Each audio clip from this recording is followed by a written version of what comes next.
Ny 3 novambra Albert Andriamanana. Tarika amin'ny fikambanana Jahavay i Albert Andriamanana ary fantatry ny maro tamin'ny anarana hoe manana Jahavay izay nodimandry teo amin'ny faha 1.7 taonany ny 3 novambra 1997.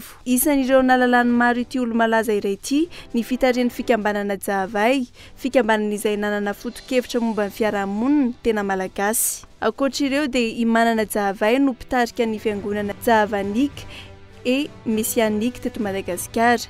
Izy ihany koa dia isan'ireo bekotro maro olatra tamin'ny raharaha 770 ary filoha mpitarika ny tafika mitampy adina 770 faritra Ambotsoa. Nandrato fianarana tany ivelany izy ka mikasika indrindra ny teolojia no nianarany tao amin'ny Université Strasbourg. Ho fampelezana ny foto-kevitra Jahavay dia nanatotosa fandaharana tao amin'ny radio-pirenena malagasy i manana Jahavay. Tsy diso anjara teo amin'ny sehatra politika ihany koa raha i manana Jahavay.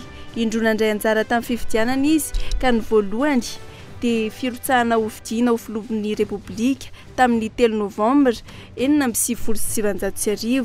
Ny faharoa dia ny fandraisana anjara tamin'ny fifidianana izay ho ben'ny tanàna Antananarivo ny volana novambra 1997. Ny 3 novambra 1997 no nodimandry ity olo malaza iray ity rehefa nivahiny 17 taona. Nosaloran'ny fanjakana ny Mariboninahitra commandeur de l'ordre national malgache no ny zava-bitany teto amin'ny firenena. 3 novambra 1797 nangatahany antoko PSD tamin'ny kongresy tsy ara-potoana natao tao Antananarivo ny hanohanana ny lalàna natonga ny Madagasikara ho zanatany.